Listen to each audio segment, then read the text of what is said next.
I am Dr. Mukesh Man from IIIT Sonipat, and I really appreciated the learning opportunity that you have provided to us.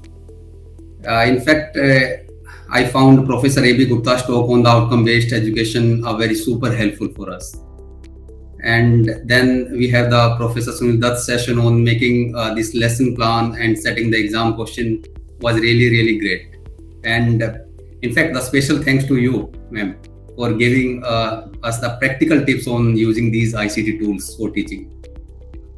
And I'm especially thankful for the session that you have provided on setting the exam questions and creating the rubrics.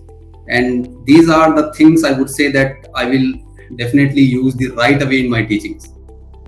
In fact, if I will let you know that this is the second time I had this chance to learn from you. The first time was in the 2017 when I was in the BML Munjal University, and it's great to see you that you still have the same high standard for making this learning effective and easy for us.